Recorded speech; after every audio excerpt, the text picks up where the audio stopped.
Guys, Undertale here, and today we're gonna be talking about Undertale. Now, if any of you have played this game and you've messed with the files, you'll probably know who this is.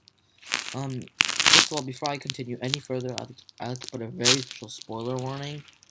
Undertale is a game which is really just amazing, and it's best experience going blind in. So, if you haven't played the game yet, I recommend go playing it first before you watch this video. I'm gonna give you 3 seconds to leave. 3, 2, 1. Okay, everyone gone now? Alright, so, Gaster, this guy has a lot of question around him. It's pretty clear. Oh, let's first go over the facts.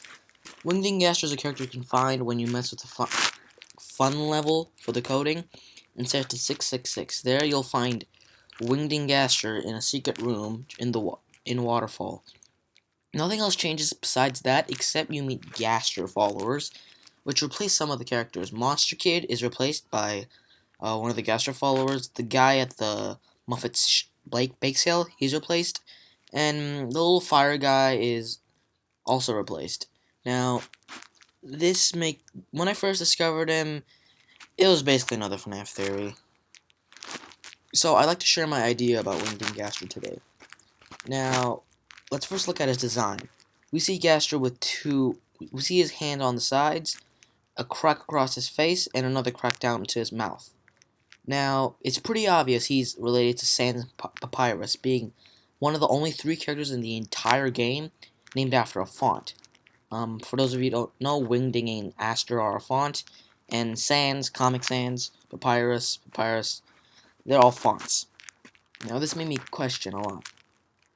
So I started digging in further, and in the True Lab, I found some files which it's pretty clear Gaster's talking here, not Alphys. And at the very end of the dialogue, it said, "What do you two think?" Now, it made me question a bit, because you two, at first I assumed was Sans the Papyrus, but when you fight Asgore, if you've already fought him, you can say with the act button. If you try to talk, you'll say I can't talk today. You tell Asgore that you saw him die, and the strange reaction is he nods, sadly. Now, any other being in the game which had been told this would have immediately been shocked. I mean, think about it. You're just told that this guy saw you die. But Sans and Asgore are the only 2 characters in the game who don't exactly fall into that role. So, and then I started digging even further. Now, while it's pretty clear that Asgore was involved, first of all being king, and he's being the royal scientist, and second of all, Sans, because these 2 share a lot of similar qualities. Now, when we're talking about Sans, you automatically gotta think of Papyrus, the twin skeleton brother of him. And I looked at their designs, and looking at Gaster, they have a lot of similarities. Gaster has similar heights to Papyrus, while keeping Sans' more wider body tone. Now, this led me to my conclusion, in which I think is the answer to who Gaster is. Drumroll, please. No? Alright. I think Gaster is Sans and Papyrus from another dimension, or another alternate timeline. Now, while this may sound far-fetched, it's actually not. So, my theory is that Gaster's from an alternate universe where Sans and Papyrus were one being, aka Wingding Gaster, and they fought with Chara, which was the genocide route, and the only difference that happened was before Chara could kill Gaster, or Sans and Papyrus, they killed her first. Now, this would fall into the categories. First of all, answering a lot of questions about Chara on why her behavior was like that, why her eye sockets are empty, and several other physical appearance questions.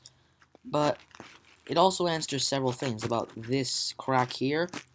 This looks the exact same as the attack stroke you deal, leading to my conclusion that he may have been hit here by Chara.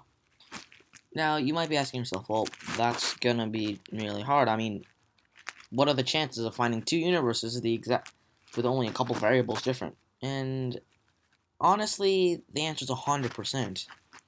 The theorem I'm basing on says that every possible outcome is from an alternate dimension, meaning what I just said could very well be possible.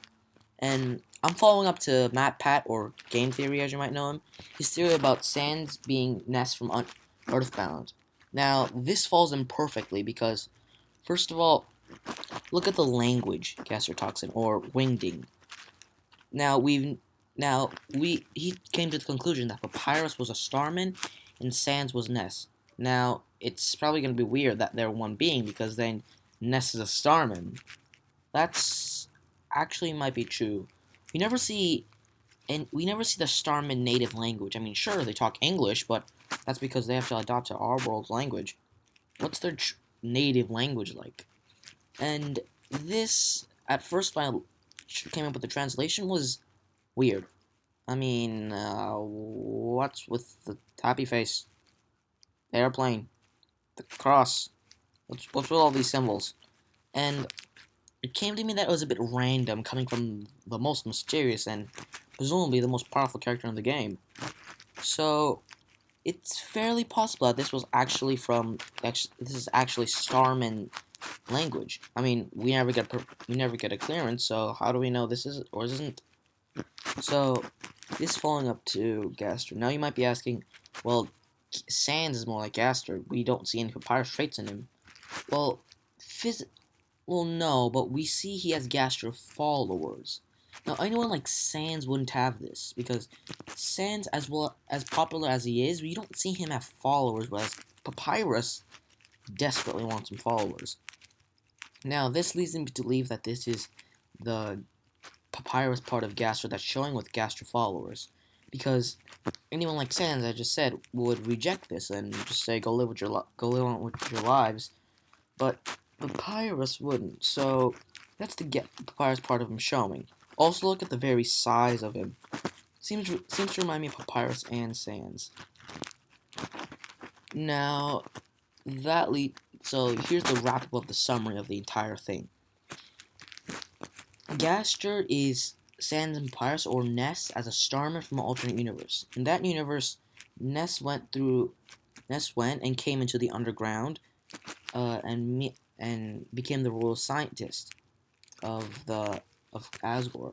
Now, that eventually in that universe, Chara came and started going genocide, so he obviously stepped in. And the variable that was different here was that Gaster in this universe killed Chara before she could kill.